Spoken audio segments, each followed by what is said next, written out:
We need to do a deep dive of Taylor Swift's music video for the song Fortnight, because it bears repeating that Matty Healy is not the villain of Taylor's story, and that the greater narrative of the Torture Poets Department album is not a romantic one. I'm saying this because there's been a lot of commentary about an interview Matty did recently, in which she talked about not being interested in making music about personal lore or what he called casual romantic liaisons, and how he would rather make music about more thoughtful topics like culture.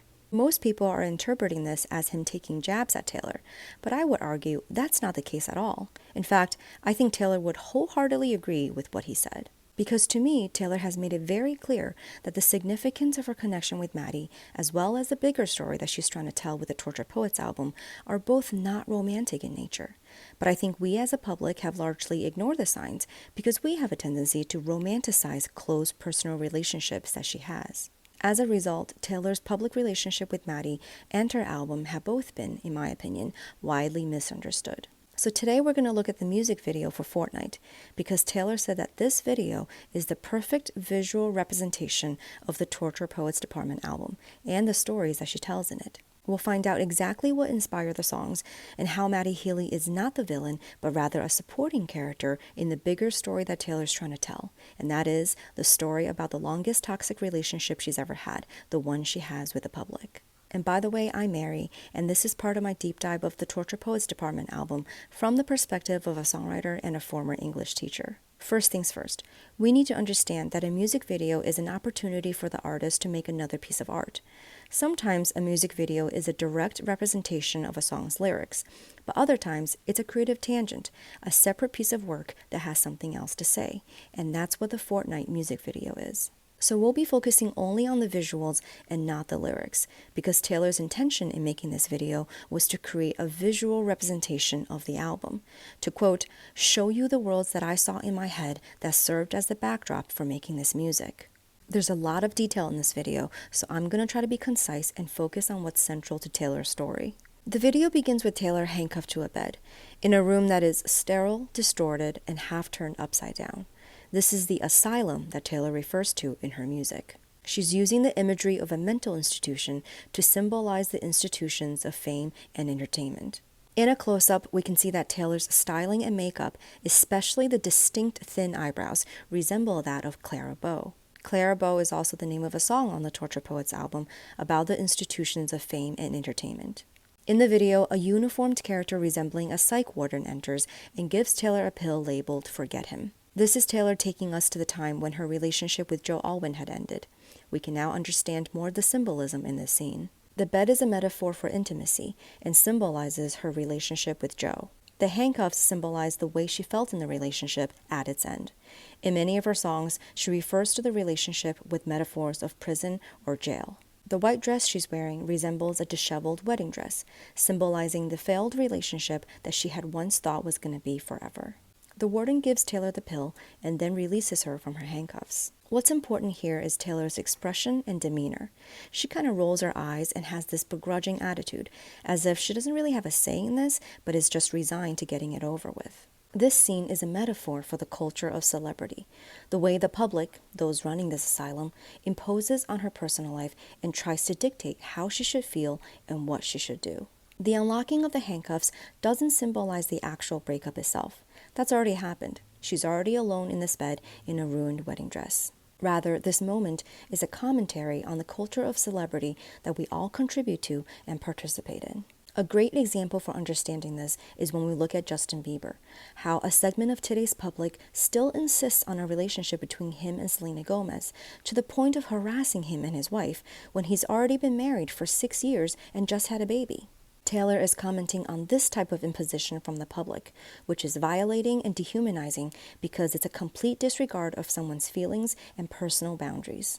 In the video, Taylor gets down from the bed and walks to a mirror. She begins wiping her face with a cloth, and as she does, tattoos appear all over her face. In an asylum, the mirror is usually a false mirror, where it's actually a window for the people on the outside to look in, but for the person in the room, they can only see what's reflected back to them, what the asylum wants them to see, a crazy person. This false mirror scene is an incredible metaphor carrying a lot of symbolism. First, the tattoos that appear on Taylor's face symbolize the public's character judgments of her. She's not seeing her true self. She's seeing what the asylum is telling her she looks like. It's a literal, false mirror. Secondly, Taylor cannot see the people on the other side of this mirror. This symbolizes how Taylor may never really know the people behind the headlines and the social media posts criticizing and judging her. But the impact of their words, the way they leave their marks on her, are very real. And finally, the act of Taylor wiping her face symbolizes her trying to cleanse herself of these marks. But the more she wipes, the more tattoos appear. This is a metaphor for Taylor's realization that she has no control over how people choose to portray her and perceive her. In fact, the more she tries to correct it, the worse it gets. So at the end of this scene, she stops wiping. She stops fighting it and just lets it be. In this one scene, Taylor just told us the stories behind the songs Guilty as Sin, But Daddy I Love Him, and Who's Afraid of Little Old Me. In the next scene, Taylor walks into an adjacent room. She is now wearing what is undeniably a Victorian mourning dress, symbolizing that she is grieving. She sits down at a desk, shuffles some papers, and begins to type. This room is a metaphor for the entertainment industry, an industry full of artists all typing away at their own desks, working on their own creative projects. And I want to point out how this room is still connected to the asylum, because the entertainment industry is still within the public sphere. Across from Taylor sits Post Malone, who's typing away at his own desk, working on his own project. He is portraying the character of Matty Healy. He and Taylor exchange glances as they work and both sing along to the song, symbolizing that they are tuned in to each other's work. And we know that's true because in real life, Taylor and Matty have been fans of each other's work for many years, and they share in common friends and collaborators, most notably Jack Antonoff. And it was revealed that Matty did collaborate with Taylor on her Midnights album.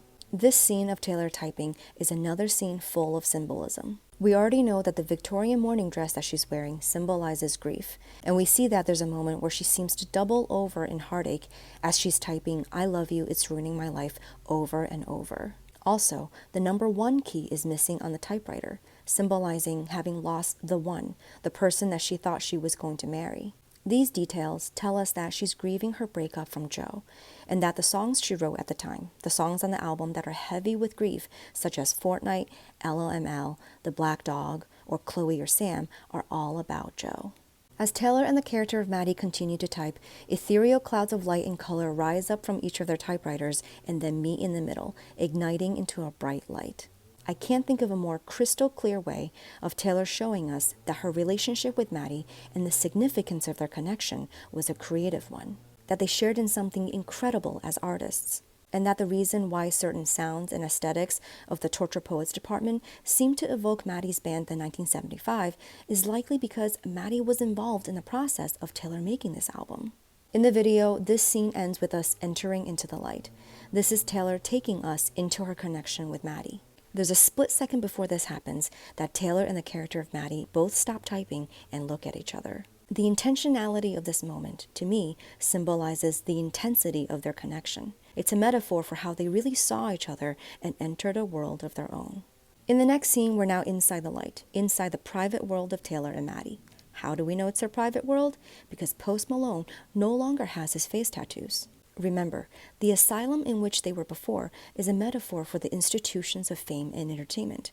It's part of the public sphere. So the character of Matty that we saw before, with the tattoos, is his public persona. This version of him, without the tattoos, symbolizes the real person he is in private.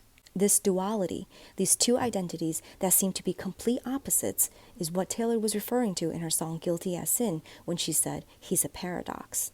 I'm going to run out of time, so let's continue in part 2.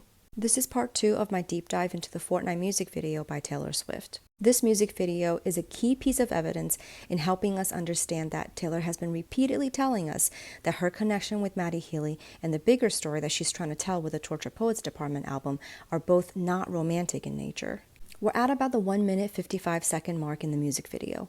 We're inside the private world of Taylor and Matty. And we know that because Post Malone, who is portraying the character of Matty, no longer has his face tattoos. The tattoos are incredibly meaningful in this video.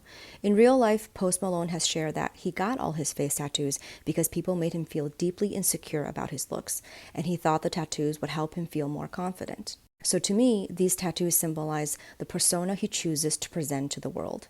Earlier in the video, when Taylor was looking at her own tattoos, we learned that the tattoos also symbolize the judgment and labels from the public. They're a metaphor for the persona that the public imposes on someone. So when it comes to Matty Healy, these tattoos are very relevant to the portrayal of his character. They represent both the persona he chooses to present to the world, as well as the persona, the judgment, and the labels that the public has put on him. In the video, we see Taylor and the character of Matty lying down on a silhouette of Taylor's head, and she's reading to him from a book titled Us while he's listening intently. This is another metaphor for their artistic connection. Visually, they're literally inside her head. She's sharing with him her deepest thoughts, feelings, and writings.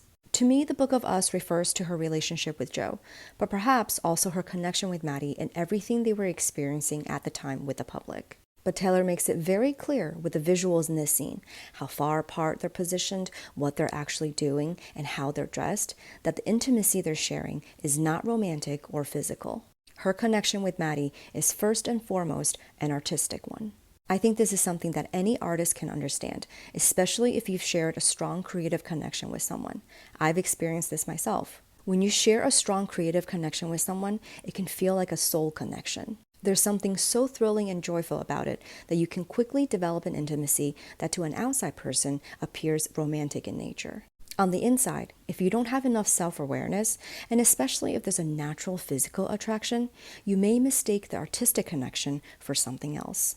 That's why we often see musicians and actors who work on a project together end up dating, but after a while the relationship fizzles out. It's because they have mistaken their creative chemistry for a genuine romantic connection.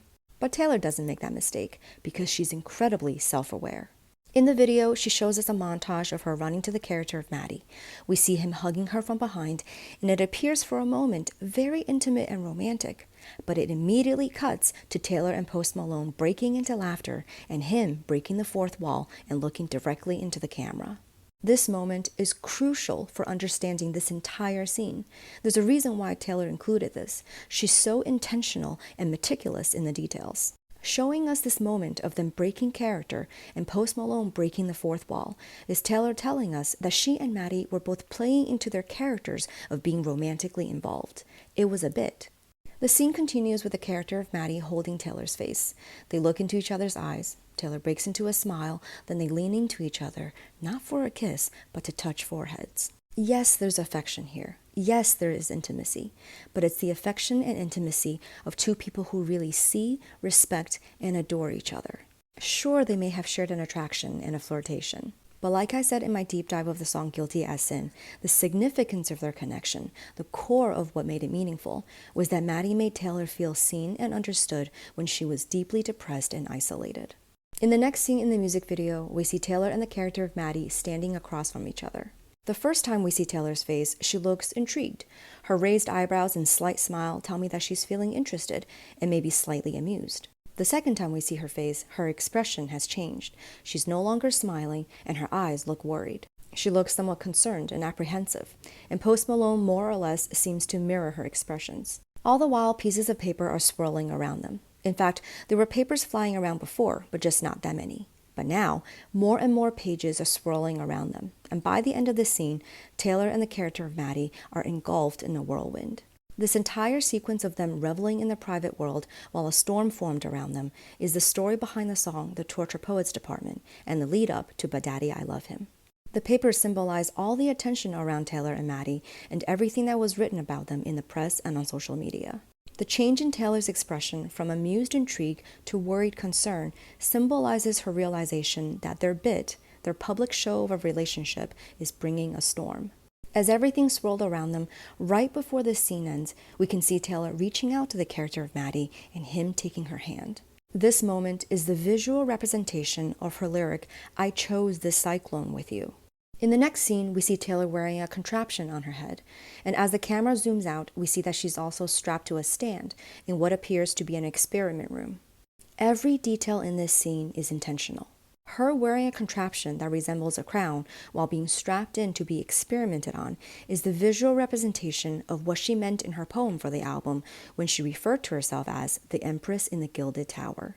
She's the Empress wearing the crown because she's a dominant figure in the entertainment industry, and most people see her as someone who has it all. But Taylor has continuously described her life as a gold cage or gilded tower, meaning it looks amazing on the outside, but in reality, she feels like a hostage, locked up and strapped down to be subjected to the scrutiny of the people, to be poked and prodded like the caged beast she calls herself in her poem, all for the purpose of entertainment, the sideshow circus she refers to in her song How Did It End?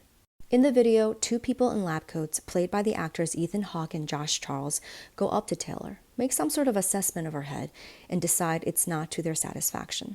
They then proceed to electrocute her. It's now that we also see the character of Matty here, and he has his face tattoos again, so we know we're back in the public sphere, we're back in the asylum. The most important detail in this scene is that both Taylor and the character of Matty are wearing lab coats. They are participants in the experiment. And what is the experiment? Their bit, their public portrayal of a romantic relationship.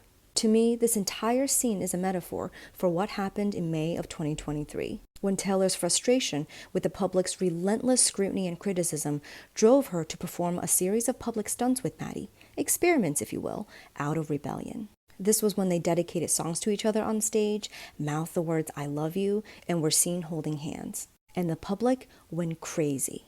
Taylor being electrocuted in this scene symbolizes the punishment she received at the time in the form of countless headlines and commentaries judging her character, morality, and sanity.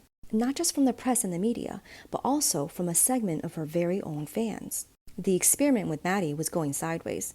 In the video, we see that things are short-circuiting and the whole place looks like it's going to blow. And the character of Matty, seeing how Taylor was suffering, literally pulled the plug on the experiment. The bit was over.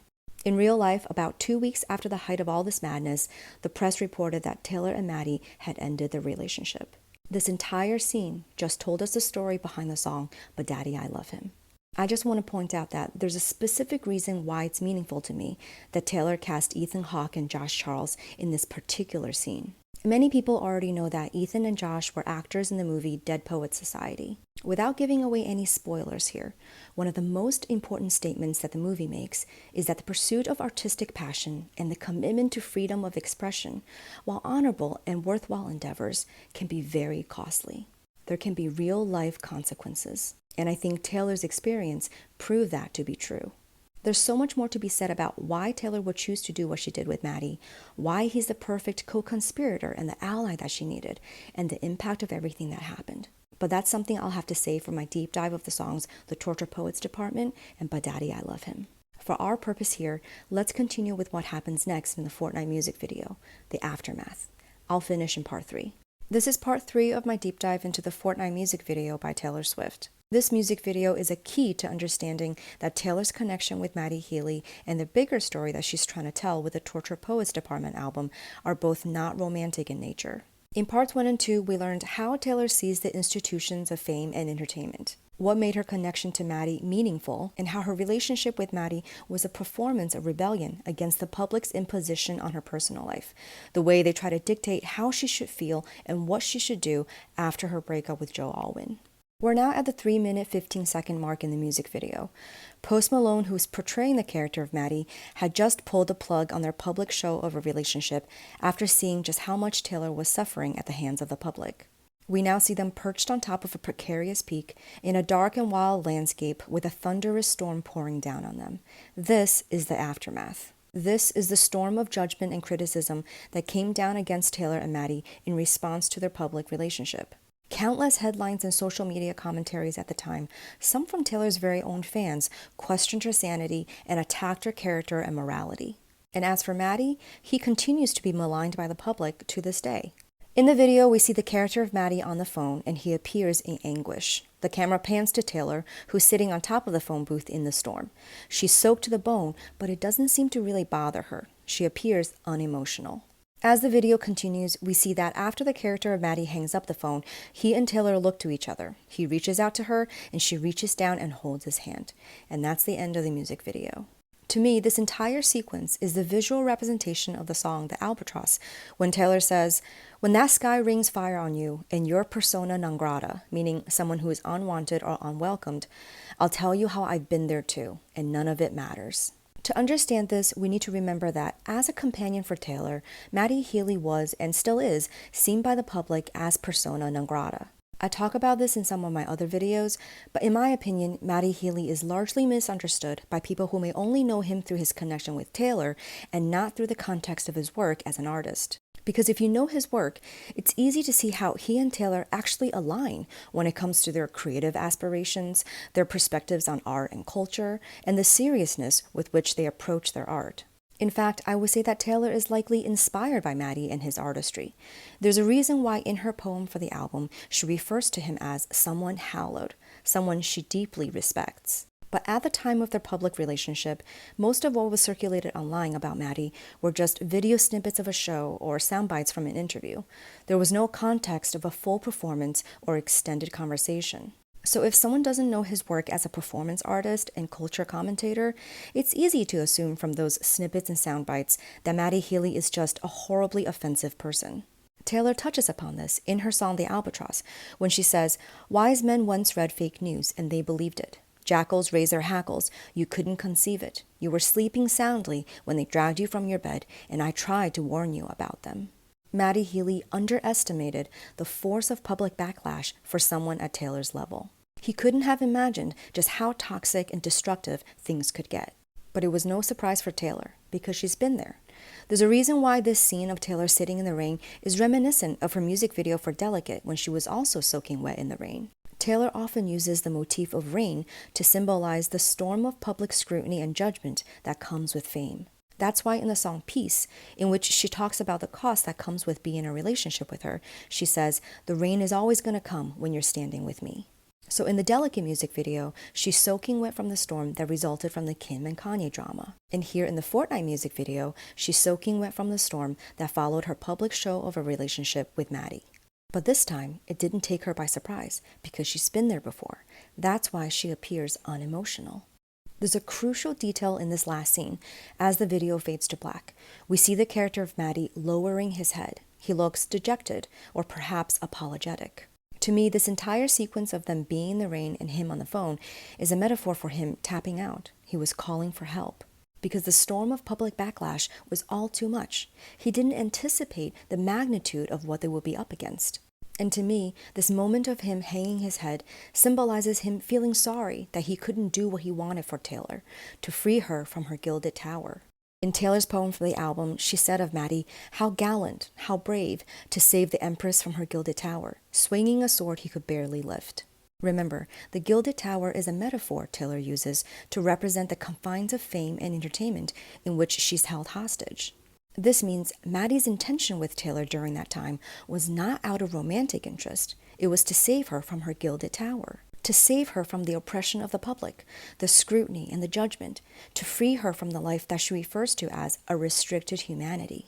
In her poem, Taylor literally screamed that it was not a love affair. To me, Taylor's public relationship with Matty was a philosophical and artistic endeavor. It was performance art, a statement of rebellion against the exploitative and abusive nature of celebrity culture, and an indictment against the institutions of fame and entertainment. Taylor and Matty were allies in a fight against the monster that is the public, the wolves, the vipers, the judgmental creeps, those running the circus and the asylum. And Matty was swinging a sword he could barely lift because he couldn't have imagined just how big of a monster they were up against. And in the final scene of this music video, he hangs his head in defeat. To me, Taylor reaching down and holding his hand symbolizes that she completely understands. There's no animosity here. There's no fallout. Matty was not the villain in the story. He and Taylor were allies in a fight they couldn't win. In the final few scenes before the end of the music video, we see Taylor throwing drawers open, breaking down as papers flew everywhere.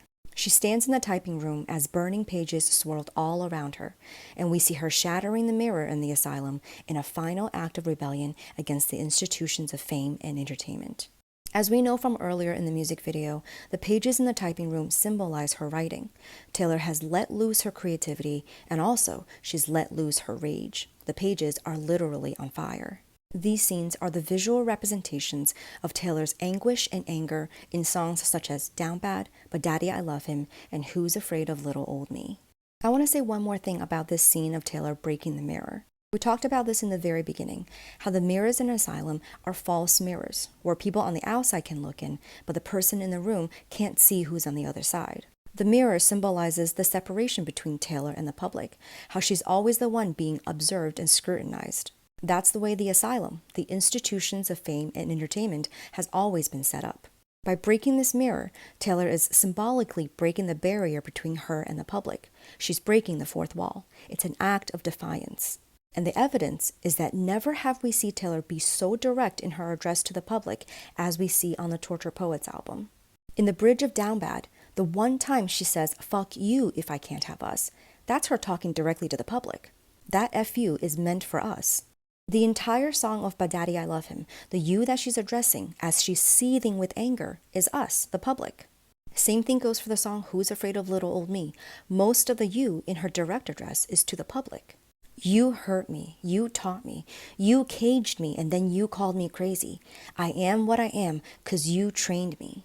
The villain in Taylor's story was never Matty Healy. It has always been the public, the press, and the segment of the audience that uphold the toxic culture of celebrity. This is why I said Matty is not shading Taylor when he said he'd rather make music about more thoughtful topics like culture, because that's exactly what Taylor did with the Torture Poets Department album.